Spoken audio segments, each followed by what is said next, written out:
podcast for entrepreneurs and executive leaders who are looking to level up and become unstoppable. I'm your host, Eric Twiggs, your procrastination prevention partner. Joining me as always, you know him as the super CEO, the business strategist extraordinaire, and all around good guy, Ted Fells. Happy Monday. Yes, it is indeed a happy Monday. This is going to be an excellent show. I got motivated just when I saw who was scheduled for today. I'm like, oh man, yeah, we got to do this. I mean, he's got all kinds of motivational content that he's spreading around the world. He's looking to add value.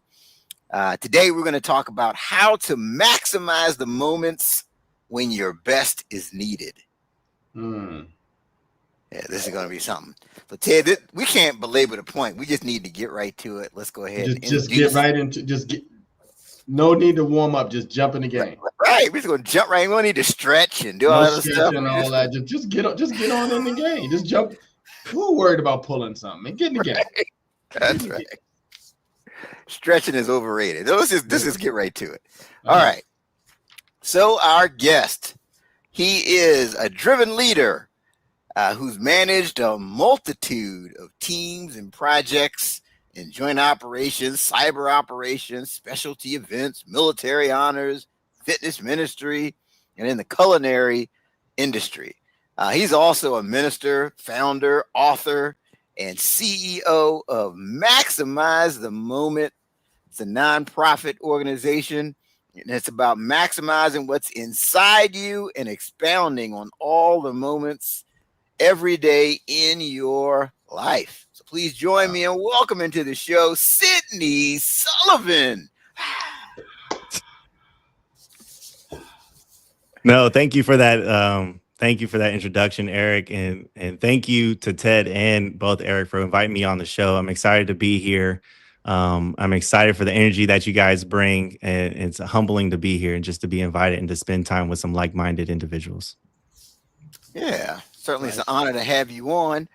And first off, I definitely wanted to say thank you for your service to the military and to the Air Force. We definitely appreciate the sacrifices that you've made on our behalf. Thank you. No, thank you for the support. And let me tell you, I've been in some austere environments. I almost through a few airports. So not everybody has the same level of appreciation. And so when people say it, it's not lost on me, as well as those who have come before me. So thank you for the support. Yeah, I mean, just not having that appreciation, that could be a whole other podcast show we could do. But no, we will keep it positive. Keep it positive. Keep it positive. All right, good stuff. But so I am curious. I want people to have kind of that background or the perspective. What was it that inspired you to start a career in the Air Force? Sure. So those that have known me for decades know that I've been an athlete. So I was playing ball in college at the time. I jumped around a few majors, and I was working 4 jobs in the DC area. And so that just wasn't going anywhere. And so I decided that I needed a jump start. And so although that I was offered a ride, other things, again, I was like a broke college student eating ramen off of ironing boards, still going to 3 days sometimes, still working those 4 jobs. And so I decided I needed a different perspective. And so I went into the Air Force as a launching pad, and it took me on now an 18-year journey, which I'm grateful to have. And I've seen God's fingerprints all over that journey. Oh, man. So, I mean, what was it? I mean, you could have Army, Marines. What was it specifically about the Air Force that attracted you? So my mother, she was a 20-year veteran when it came to the Army. So I'm an Army brat by organic, see.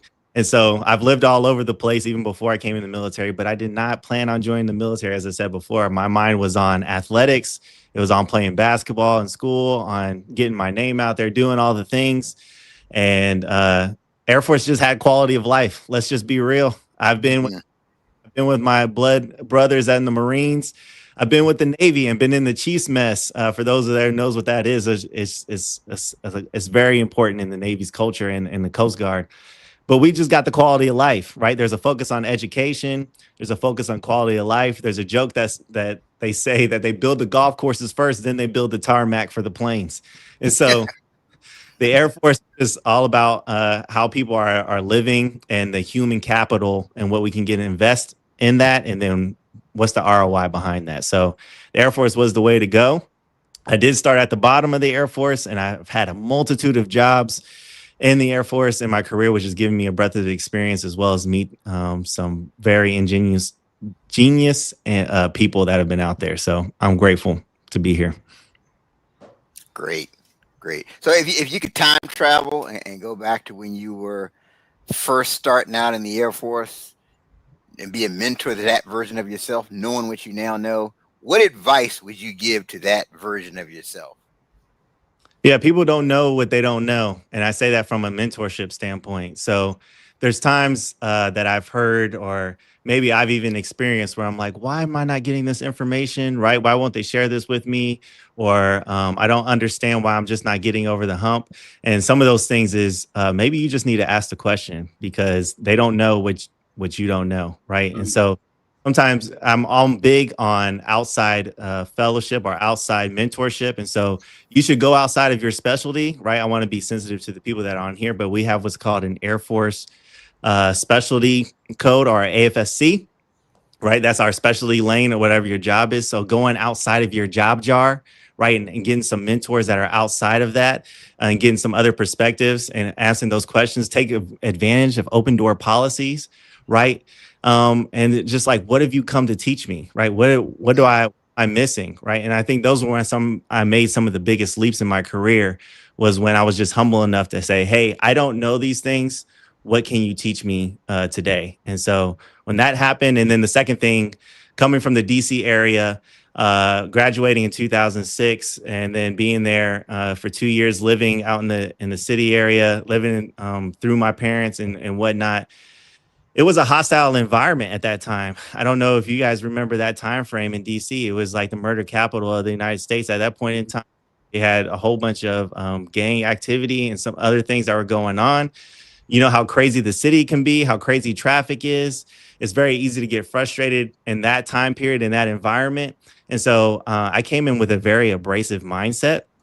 And so understanding not everybody's out to get you. And so sometimes we can take on those personas and feel like the world is out to get us, when really the world sometimes doesn't even care that you're there, honestly. So we have to be progressive in our mindset, or shift our mental models. And that's what I would say. Like, we need to think on thinking, or gnosis, nocios, right? Like, think about our thinking and understand, challenge our biases and our mental approaches to some of these things that we've been holding hard and fast to for so long. And so when we can look outside of ourselves and get on the balcony, then we can really see the orchestra or the dance floor of our lives. How do you do that? I mean, how do you get outside? Because I agree. I mean, how do you get out on the balcony? Because it's so easy to, it's hard to see the picture when you're stuck inside the frame, right? So Sure. How do you get out? How do you get out to the balcony? So I just did one was asking those questions, right? What do you think about this? You need to have some trusted agents and a constellation of mentors that can challenge your perspective. And so I'll use an example. So one of my core principles is start your day before you start your day.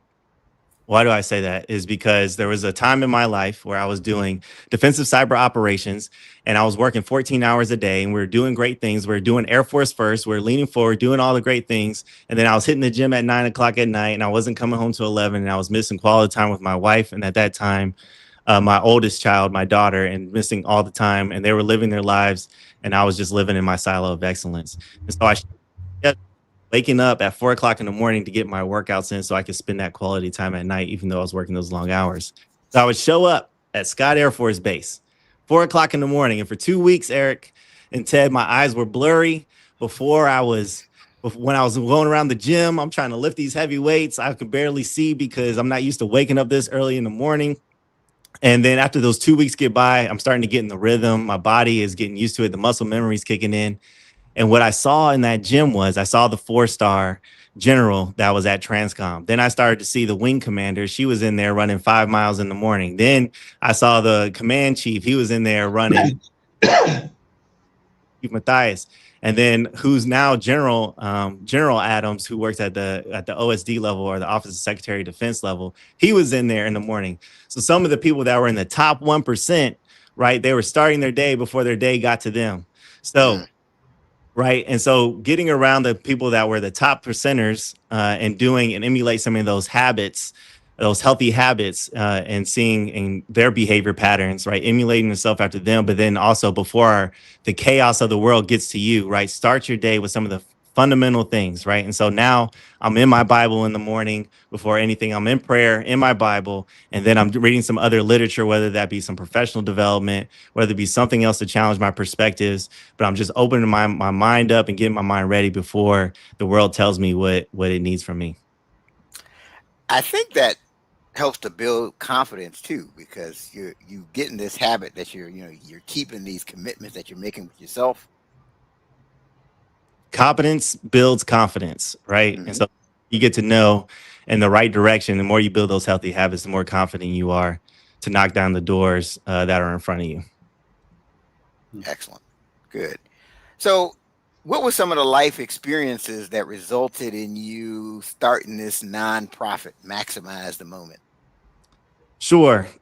So in the military, we have a saying, there's a day that you sign up and there's a day that you join.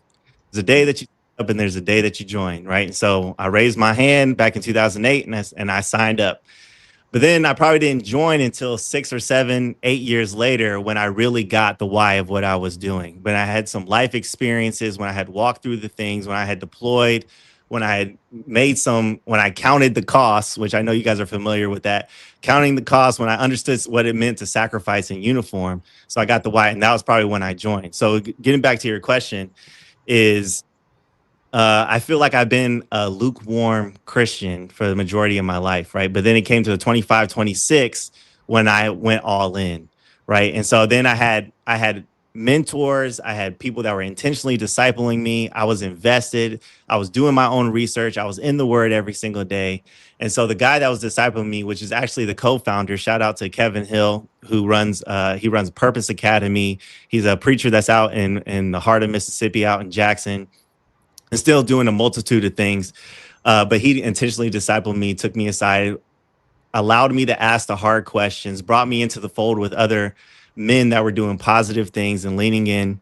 And I say that because actually the concept was his in terms of maximizing the moments. And his idea was just being present and understanding how you have to maximize the opportunity within the window of the opportunity, right? We know there are only liminal moments that are in our lives. And so I actually asked him, I said, hey, can I take that and run with that? And I did a lot of prayer and a lot of searching and reflection behind it. And it was God's calling on it, because that's really layer 2. Layer 1 to maximize the moment is he must become greater, I must become less. Quoting John the Baptist in John chapter 3, right? And so God must be the highest thing in our lives. And then we must flow in everything that's in it and everything that he's calling us to do, which allows me to maximize the moment because everything that we're doing from there is Christ-centered. So when I think about Max, and this is kind of going to get to the theme of the episode, right? Because we all have those kind of pressure situations. Maybe it's a big presentation, maybe it's, Ted, you're trying to get this contract that can really take your business to the next level. What can people do to really be their best in those critical moments when their best is needed? Sure. We already talked about it, that competence brings confidence, but I think it starts with layer 1 is, where's your heart postured at? I have to just take a step back. That's where, what are the values that you're standing on a daily basis, right? Stephen Covey talks about principles drive our practices. So what are the virtues and the values that you stand on that drive the upward spiral? And I say that because what you're talking about, Eric, really in my mind, as far as my 3 pillars, is intent versus intentionality. And so I'll explain. So intent is the vision. It's the goal. It's the thing, right? It's the thing that we're aiming for. It's the pie in the sky goal. But intentionality is the task and the purposeful, meaningful time that we put behind the thing that we're striving for. We've all heard the thing, or maybe you haven't, but We do rise to the level of our goals, but we do fall to the level of our systems. And so what are those things that we're curating in our lives, right? And I talk about curating, I talk about removing the pain points or putting the things in order to allow us to accomplish those tasks. And so I know Eric wanted me to talk about it, so I'm going to talk about it in two different flavors. But intentionality is really this domino that I have in my hand. So I was doing operations out in Central and South America. And what they do down there is they play dominoes. Eric, Ted, do you guys play dominoes? Y'all play bones? I don't. No? Okay. Well, so they do a lot in Central and South America, right? And they don't, America, they like to play an individual type of dominoes with four players. But what they do down there, they play a team player domino. So there's a person sitting across from me and they're sitting across from each other. So then my boss came over and he said, there's something interesting about a domino, Sully. And I said, like, what's interesting? He said, it's 2 inches in size. And I said, that's not very interesting, boss. And then, he said a domino can move something that's 1.5 times its size. And so a 2-inch domino can move a 3-inch domino, can move a 4-inch domino, and so on and so forth. By the time you get to the 22nd iteration, you can actually knock over the Washington Monument. When you get to the 23rd iteration, you can knock over the Eiffel Tower. The 27th iteration, you can knock over the biggest building on the planet, which is the Burj Khalifa, which is in Dubai. And so what do I get at? Because we all have these pie in the sky goals. We all have these dreams that we want to get after. We have these big presentations. We have the trophy. We have the thing that we want to get after. But it took no more than my pinky to knock over that domino to cause exponential effects all the way to the biggest building in the world. We have tens of thousands of thoughts and decisions that we make on a daily basis. And so it all goes down to the 2-inch decision that we make. And so my challenge is, what are those 2-inch decisions that we're making on a daily basis that have those exponential effects? Where are the tasks? What are the things leading up to those things? So what Eric is talking about is I have this big presentation coming up. I have this big project. I've been there. I've had no fail missions where I literally had to go get it. And so I would challenge people's, not only your 2-inch decision, your intentionality, but where are your ambitions versus your aspirations? What are your aspirations? Ambition comes from the word ambulate, where Romans would solicit votes for themselves. So when we think of ambitions, we can have unhealthy and we can have healthy ambitions. We can have things that we get for ourselves. And there are things that we need for ourselves, but I love when Mark Batterson talks about concentrate our ambitions. What are your holy ambitions? And that gets to the aspiration. And the word aspiration derives from inspire and expire, meaning to breathe into. And so what are the things that you're breathing into? What are those just causes? What are the things that are bigger than you? And so just like anybody, right? Where is my heart at? Am I going for the gold sticker? Am I breathing into something that's bigger than me? Legacy is not what you do, but what others can do because of you. Are you growing fruit on other people's tree? So for me, it's about planting seeds for trees that I'll never sit under. And so when I have that type of heart posture, then it doesn't matter if I didn't get the gold star. It doesn't matter if I didn't get the trophy. If I fail forward, then I fail forward. I move and I learn from it. But all my hopes and my dreams and stuff don't die with this particular thing. It lives with the aspiration of moving forward, and I gain traction and friction because of that. So long story, but that's my answer. So look, wait, man. I just put the pen down.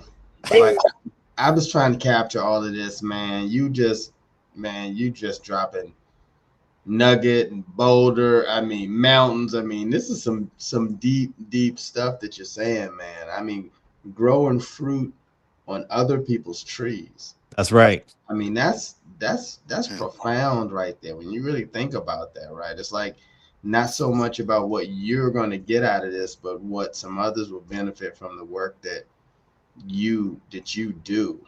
So it's a whole unselfish kind of a mindset about how you kind of go about the things that you do. So I thought that was great. But yeah, man, I'm gonna have to go back and listen to this recording where I can really take it in, because you were just running through those things. So thank you for that. No, I think that it made me think of Alfred Nobel. And so I kind of gave away the story, but this is how the story goes. There was a guy, and he was an engineer. He was a scientist, smart guy, made the money, but this was way back in the 1800s, 1900s. I may be getting the time frame a little off, but within that proximity. And so he's doing his thing, and he's known for blowing up things and making different types of dynamite and destructive things. And so what happened was his brother died, and the person who wrote the article in the newspaper accidentally confused him and his brother, and they wrote the article about Alfred. And so when Alfred read the article and he picked it up, he saw nothing but destruction. He saw nothing positive from his work that he'd been doing, although he didn't use it in malicious context. And so he asked his family, what is the opposite of destruction? And they said peace. And so now we have Alfred Nobel and over 150 some at Nobel laureates, but he created the Nobel Prize to honor those people who out there were doing work to contribute to society and humanity in positive and peaceful ways. And so that was one man's intentionality past the intent of peace, right? So the intent was peace, but he was like, he put some intentionality behind it and he made the 2-inch decision. And now the Nobel Peace Prize is one of the most prestigious awards that you can get. But he took that perspective, he took that step out on the balcony, right? And it took that little shock from that newspaper article for him to reframe his thinking and to move in another direction and more of an aspirational, less ambitious. You know, it's interesting. So I had this experience when I was in Toastmasters years ago. I used to compete in these contests, right? It was the World Championship of Public Speaking. And I got some, I'd love to hear your thoughts on this, but I had gotten some advice from a mentor. And he would tell me, look, don't focus on winning the contest. Focus on changing lives. Focus on, you know, having your message to the point where it really impacts the people in the audience. But if you focus on the audience, you may still win the contest. But that your focus has to be on the audience, not so much on the trophy. But that, to me, that sounds like what you're talking about with the 2-inch decisions and really being intentional and having your ambition, you know, having a check on your ambitions. No, that's exactly what I'm talking about, because all these things are fleeting, right? And so what are the things that God can do through me that can live through other people at the end of the day? And so that's the growing fruit on people's trees, because now this presentation is not all about me. I had a boss that a 2-star admiral, and I used to sit in meetings with him, and he would be so frustrated. He would say, Sully, the meeting's not about me, because everybody sees the stars when he walks into the room. And everybody wants to focus on him. And he wanted to always focus on the content. And he always, when he first came in, he would just push the conversation to everybody, all the subject matter experts in the room, right? And Nelson Mandela, he had a father that used to do that. He was a chief over a tribe. And he talks about that in one of his books, about how his father would go around the room first before he said anything, right? Because it's about the content. It's about how other people can grow, how we can create an ecosystem of tall trees, as Gladwell likes to speak about. So there's a story, and I speak through stories. So there's a story about, if there's a tree in the woods. I was out there in Clinton, Maryland, so I know there's plenty of trees out there. So if I was to go out in Clinton, Maryland, and there was a tall tree out in the woods, and you would have to naturally ask yourself, why was this the tallest tree out in the woods? And it's for a couple of different reasons. One is because it had fertile soil to grow in, so its roots could grow. There was no other tree whose shade came over it and blocked his sun. There was no beaver or no groundhog that lives out there in Clinton, Maryland, that came by and gnawed at his bark. No lumberjack, while it was in his adolescence, chopped it down, right? So there was all these circumstances that allowed this tree to grow tall. And we all know it's distributed equally, but not opportunity. And so what I challenge people in certain environments, especially when I'm leading teams, is how do we make an ecosystem of tall trees? How can we be in ecosystems? How can we allow the opportunity to be unequivocally equal, right? And so I can't guarantee you're going to grow into a tall tree, because you still have to take the opportunity. That's the intentionality. But I will strike the intent, and I'll lay out the level ground to allow you to grow as tall as you can possibly be. No, this is awesome. This is awesome. We're talking about how to maximize the moments when your best is needed. So you're the host of the Maximize the Moment podcast. What will people gain when they tune in? So as we've talked before, right, people bring me in for different things. They bring me in for professional development. It could be a military lane. They bring me into schools to talk about certain things because of my athletic career or because of what I've done throughout the military. What you're going to get from Maximize moment, the podcast specifically is a lot of theological teaching. So it's going to be all straight up and down God. There are some leadership principles throughout that, and we break those things out however they may land. Right. And so my master's degree is in divinity. So like it's going to be divinity up and down. Right. But it's going to pour into you in terms of practices and practices, making the practice practical. Excuse me. So that's the one thing that we tend to miss, right? We can talk in concepts and philosophical things, but we like you to take away anybody who's on the podcast, anybody that's not anybody, but anybody that comes to speak on the podcast, anybody that's been vetted. We want to make sure that you're hearing the word. How can you practice it? How does it relate to you today? And how can you take that forward? Because I'm big on flowing cross competencies, right? And so the Bible is what the Bible is. But God has created all this creation. He's created every ology is a form of theology. And so how they bring those things in and bring those topics in, whether it be from a teaching lane, whether it be from a scientific lane, whether it be whatever, God has given all these things to us. And so how do those things parallel with the word and what he's given us? Great. Yeah, I mean, I would encourage people to check it out. I mean, you would definitely be inspired and motivated and ready to get up at 4 o'clock in the morning and get your workout on and all of that. It's just great content. So what's next on the horizon for you? So what's next is currently where we are right now. And I say that very intentionally. So my friend Jolie Payton, she is the FCA director for DC, or Fellowship of Christian Athletes. For those who don't know what FCA, and I don't want to talk in jargon monoxide for all the listeners that are out there, but Fellowship of Christian Athletes, she does a lot of work with the universities and the high schools that are out there. But I sat down with her in DC, out in Anacostia of all places. And we sat down at a coffee shop and we talked pastoral stuff. We talked theology. We talked friendships, what we could do with FCA, how we could pour into kids. And she asked me if I had a word for the year. And I said, no, I've never actually like prayed and thought about having a word for the year. I normally have goals and dreams and all these other things. I just live in the vision, not in the circumstance. But I decided to go ahead and pray. And this was at the beginning. This was the beginning of 2024. And so I decided to, in January 24, I prayed for my word, and my word was shift. And knowing me, I like to be creative. I was like, I'm gonna break this down into an acronym or something. I'm gonna make this motivational. And God was like, no, the words just shift. And so from there on, up to this point, there's been a bunch of shifts in my life. So I say that is what's next for us is just being where our feet are. Right. My wife's mother got diagnosed. I'm teaching Bible study at a church, and my wife's mother got diagnosed with stage 4 cancer. Right. Like we're traveling back and forth from Alabama and Florida and stuff, supporting my wife's family, praying over her, hoping she's getting the healing that she's going to get, the treatment, all the different things. We're doing all this traveling.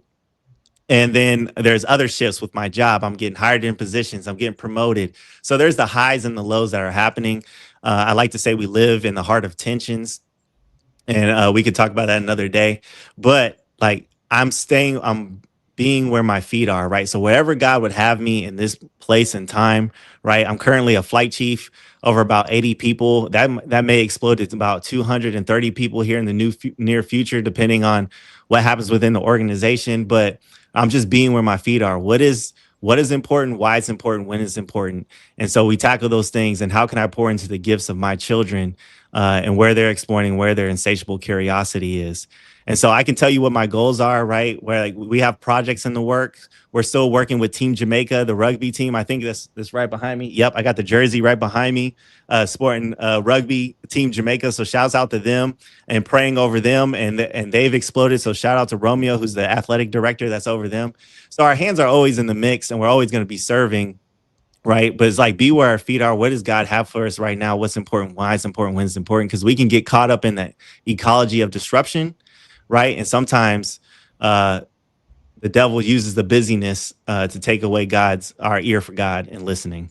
And so just want to free up that space, make sure that we're present and moving with a sense of urgency, but for the things that are meaningful, if that makes sense. No. So man, you again, I'm trying to keep up. But and just listening to you and just like, man, he's got all these things lined up, these things are moving. And I'm sure there's listeners out there that are like, yeah, that all sounds good, but I'm concerned about a possible riff on my job. Yep.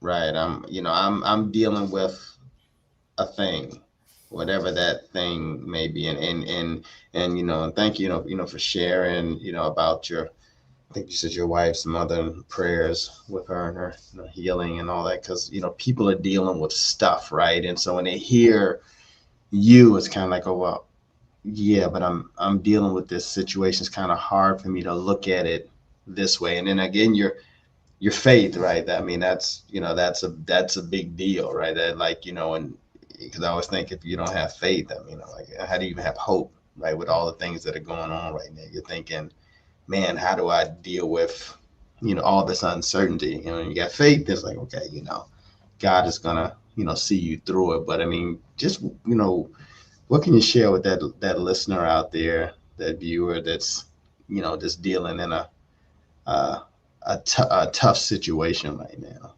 How to Okay. go about it?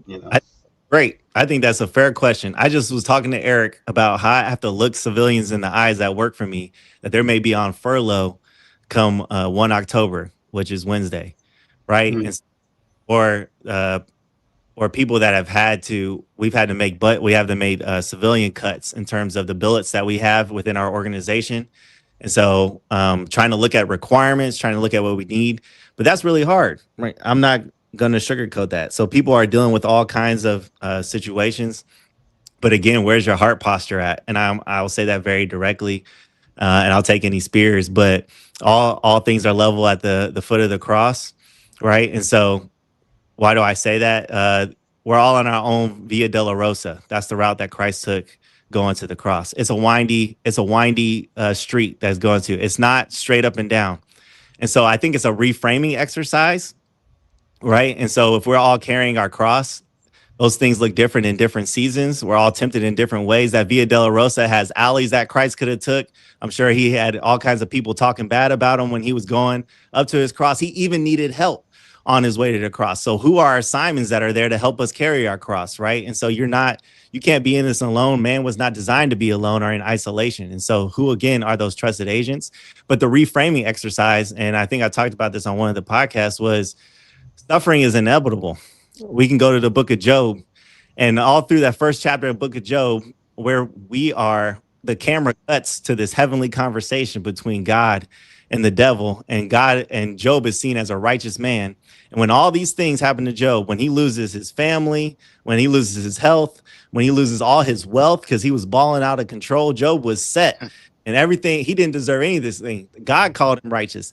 And what happened was he worshiped in the midst of all his thing. He had the heart posture of being Christ-centered, and he knew what the highest authority was in creation. And so my thing is, who are you giving all those things over to? And that's a constant note to self, right? Because we live in the vision, not in the circumstances. If my vision is headed towards eternity, then like this circumstance will pass. This is not inevitable. And so who do I need to give that thing over to? And I will give it over to Christ. But it's not to negate that God does not have other people that can help you with your other circumstance, whether that be mentors or whether that be tools out there. It doesn't work. Pray like it depends on God, but work like it depends on you. So I need to still, closed mouths don't get fed. And so I can't sit here in isolation again. Man was not made to be in isolation. No man is a self-sustaining island. And so, again, a reframing exercise. Let's start with one. Suffering is inevitable. We all will go through things, right? And so we like to look at it through the lens of justice, but God's justice is over any person's justice. And so there's things that happen to us that we deem unfair, right? My mother-in-law passed in June, and she was ladies that I know, right? She would opening her doors to me and cooking and doing all the things, right? I felt like that was extremely unfair. But again, it's within the will of God. That's not my call. That's me holding my own justice, my own accountability. So all things cross, and that's where faith comes in. That's where my hope comes in. And so I'll rest it there. Rest my thoughts there. But again, suffering is inevitable. Where is your heart postured at? And then wherever we're centered and anchored at is what's going to carry us forward. And for me, I'm going to yoke myself to Christ.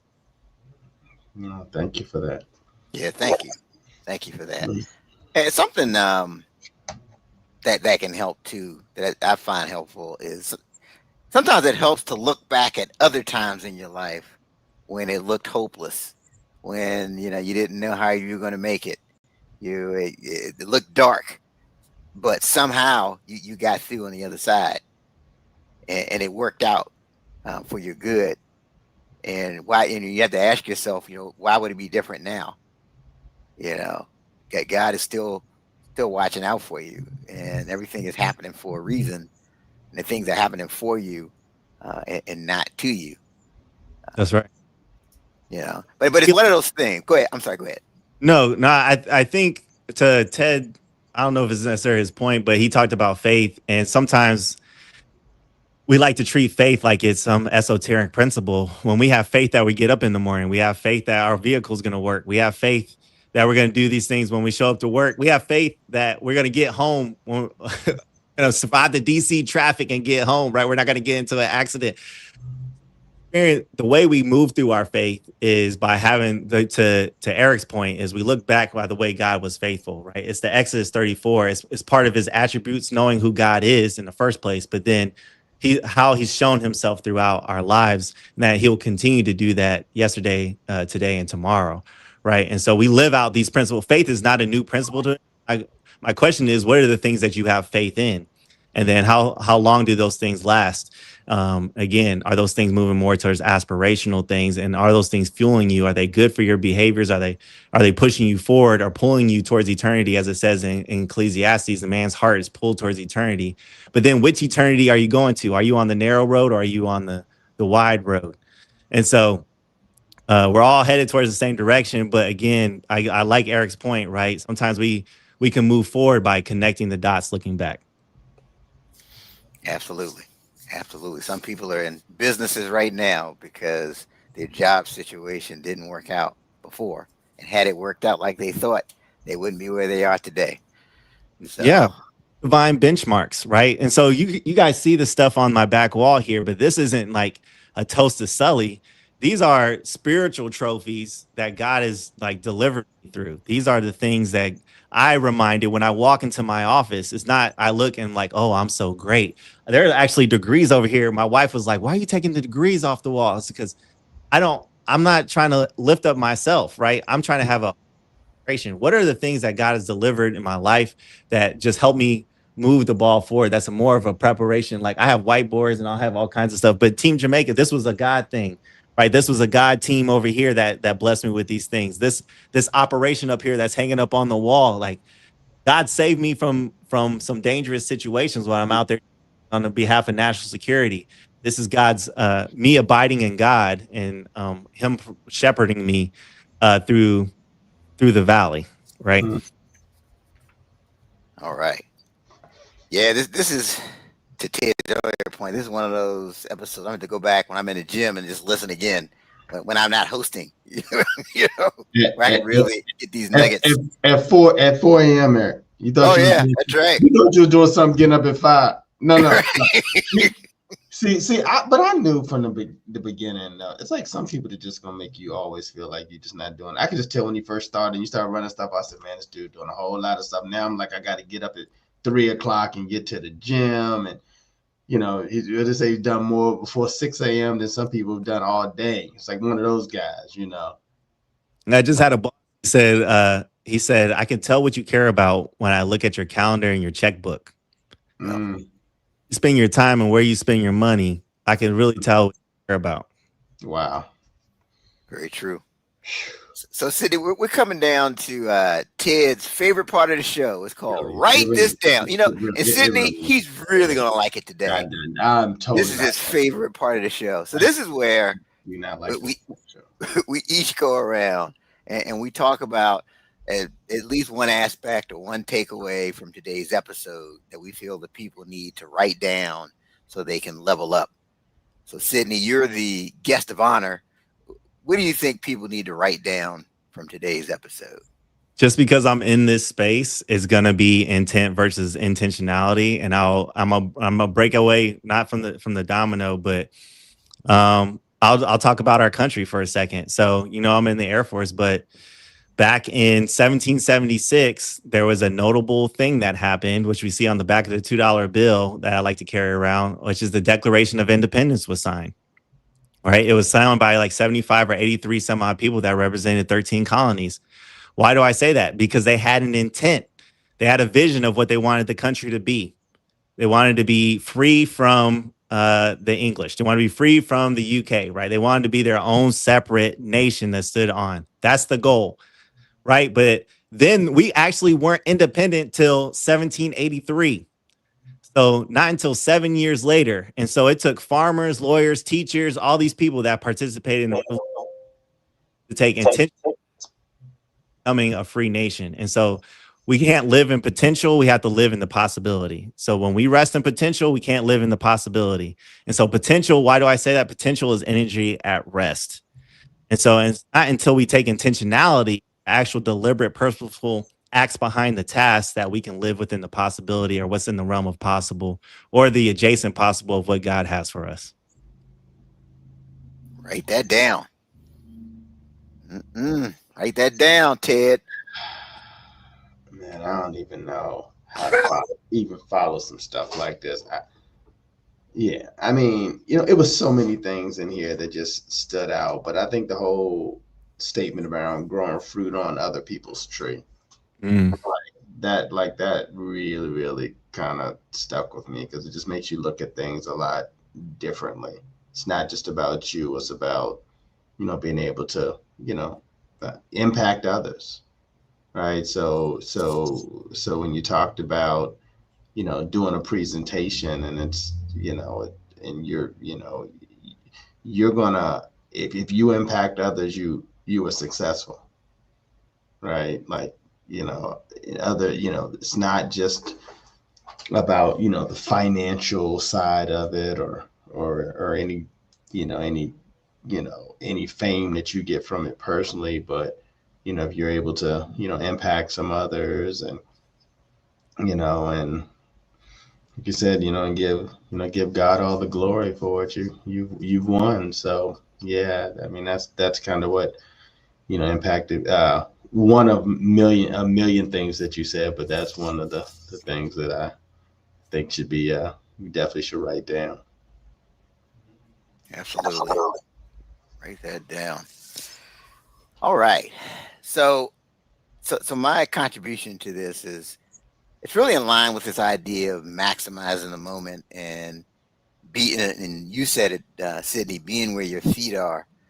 I think you really just have to look at where you are and make sure you are really getting the most out of that, right? Because it's so tempting to say, you know what, I want to be here, I want that, to the point where we're neglecting the opportunity that's right in front of us. And Right. Ted and I had a pastor who would always use this kind of reference. He would say, "Yeah, you believe in God for a house, but you're not living in the efficiency right."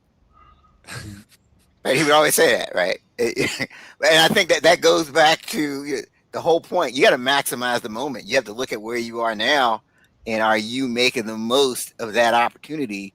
Would God look at you and say, "Well done, my good and faithful servant," based off of the work you're putting in on the opportunity that He's put in your hand right now? That's right. He talks about it. He just said that. It just like lightning hit me with Luke chapter 10, where at the very end of that chapter, it talks about Mary and Martha. Right. And so Martha's running around the house. She's doing all the things, good intent. Right. And I told Eric before this, good intentions. The road to hell was paved with good intentions.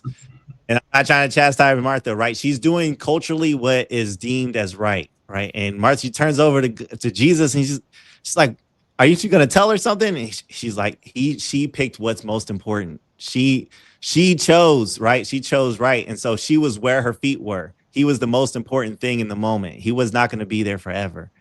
So any moment that's not maximized is a moment minimized. You hit it right on the head, Eric. Gotta write that down too. Any moment that's not maximized is a moment that's minimized. Look, he's still rolling boulders. You guys said, let me go ahead and just pull one up off of here and give you another one. That's what's up. You guys get me excited. This is great, man. Right. This is great. So, Sydney, thank you for everything that you shared. What's the best way for people to connect with you? Sure. We have the website mtminspiration.com. So there's a bunch of efforts or things, lines of efforts that we're involved in. You can reach me on Instagram, Sydney Sullivan, Facebook, Sydney Sullivan, LinkedIn, Sydney Sullivan. You can reach us on our podcast, Maximize the Moment. We're the only one that's out there. Again, all we want to do is add value and help people level up and use their gifts, not in service of themselves, but in service of others, and bringing kingdom to the kingdom of heaven to earth. Excellent. Excellent. So again, thank you for sharing everything you shared. Speaking of sharing, those of you watching and listening, don't forget to share the show. Share the show. Share the show. Right. Oh. That's right. Don't keep great information to yourself. And keep in mind also that you can find us on Apple Podcasts, Spotify, any of those podcasting platforms. Make sure you hit the follow or subscribe button. That way you'll never miss a future episode. That's our time this week on the 30-Minute Hour podcast. Thank you to Sydney Sullivan for everything he shared once again. Until next time, have a great one.